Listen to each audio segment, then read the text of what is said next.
लक्ष्मीनाथसमारम्भां नादयामुनमध्यमाम् अस्मदाचार्यपर्यन्तां वन्दे गुरुपरम्परां यदिराजाय विद्महे श्रीभाष्यकाराय धीमहि तन्नो रामानुजार्य प्रचोदयात् ஆழ்வார்கள் திருவடிகளே சரணம் எம்பெருமானார் திருவடிகளே சரணம் ஜீயர் திருவடிகளே சரணம் யோ நித்யமச்சுதபதாம்புஜயுக்மருக்ம व्यामोगदस्ततितरानतृणायमेने अस्मद्गुरोर्भगवतोऽस्य दयैकसिन्धो रामानुजस्य शरणं शरणं प्रपद्ये நீரார் கடலும் நிலமும் முழுதுண்டு ஏலார் ஆளும் இளந்தலின் மேல் துயிலந்தாய் சீரார் திருவேங்கட மாமலை மேயாராமுதே அடியேர் கருளாயே.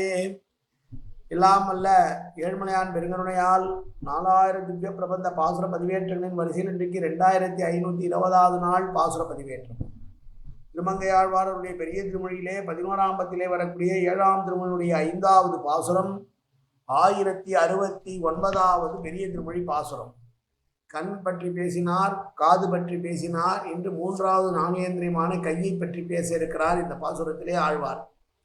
முதலிலே தனியன் கலையாமி கலித்வம்சம் கவிம்லோக திவாகரம் விஷகோபி பிரகாசாவி ஆவித்யம் நிகதம் தம வாழி பரகாலன் வாழி கலிகன்றி வாழி குறையலூர் வாழ்வேந்தன் வாழியரோ மாயோனை வாழ்வெளியால் மந்திரம்பொல் மங்கையர்கோன் தூயோன் சுரமான வேல் நெஞ்சுக்கு இருள் கடி தீபமடங்கா நெடும்பிறவி நஞ்சுக்கு நல்ல அமுதம் தமிழ் நன்னூல் துறைகள் அஞ்சுக்கு இலக்கிய மாரண சாரம் பரசமய பஞ்சு கடலில் பொறி பரகாலன் பணுவல்களே எங்கள் கதியே ராமானுசமுனியே சங்கை கெடுத்தாண்ட தவராசா பொங்கு புகழ் மங்கையர்கோன் இந்த மறையாயிரம் அனைத்தும் தங்கு மனம் நீ எனக்கு தா மாலை தனிவழியே பறிக்க வாடும் என்ன கோழி பதிவிருந்த கொற்றவனே வேலை அணைந்தருளும் கையால் அடியேன் வினையை துணித்துருள வேணும் துணிந்து.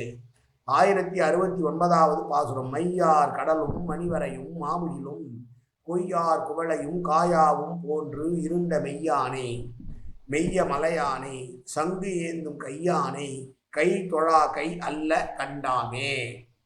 திருமையம் என்கிற திவ்யதேசத்து மலை மீது வீற்றிருக்கக்கூடிய பெருமாள் எப்படிப்பட்ட பெருமாள் என்று நிறத்தை குறிக்கிறார். மையார் கடலும் கருங்கடல் என்று சொல்றார். கடல் எப்படி கருப்பாக இருக்கிறது என்று கேள்வி வரும்.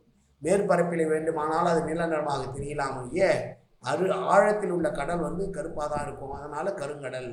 நீலமயமான மணியை போன்றவன் காலமேகம் போல பொழியக்கூடிய கருணை மழை பொழிக்க வேண்டுவன். கொய்யார் குவளை வென்றால் எப்போதும் பறிப்பதற்கு விருப்பத்தை உண்டாக்கக்கூடிய நீலோர் பல மலர்.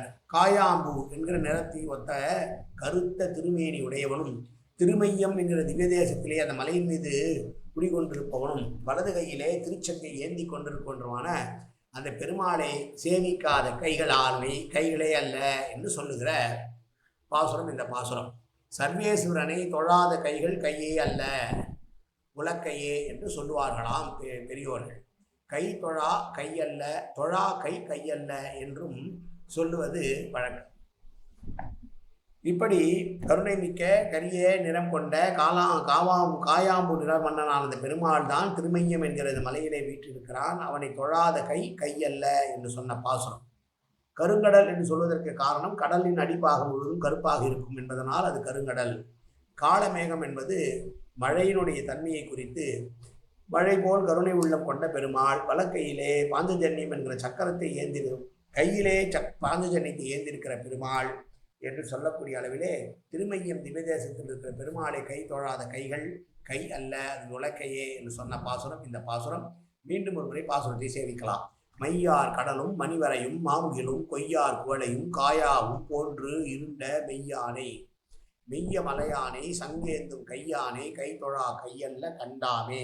காயேன வாச்சா மனசேந்திரின் வாப்தியாப்தனாவா பிரகதேசுபாவாது கரோமியத்த சகலம் பரஸ்மி சீமன் நாராயணா ஏதி தமத்தையானி உடலாலும் உள்ளத்தாலும் வாக்காலும் சகல விதமான பாபங்களும் தோஷங்களும் நிறைந்ததாகி உலகத்தை இருந்த போதிலும் அடியேன் செய்கிற நல்வினையோ தீவினையோ அத்தனையும் உடைய கமலமலர் பாதங்களில் சமர்ப்பிக்க கண்ணா காத்தருள்வாய் கண்ணா ஏற்றுக்கொள்வாய் கண்ணா எப்போதும் திருநாமும் கண்ணா கண்ணா கண்ணா என்று நாவில் வருவதற்கு அருள்புரிவாய் கண்ணா. சர்வத்திர கோவிந்தநாம சங்கீர்த்தனம் கோவிந்தா கோவிந்தா கோவிந்தா கோவிந்தா கோவிந்தா கோவிந்தா கோவிந்தா கோவிந்தா கோவிந்தா.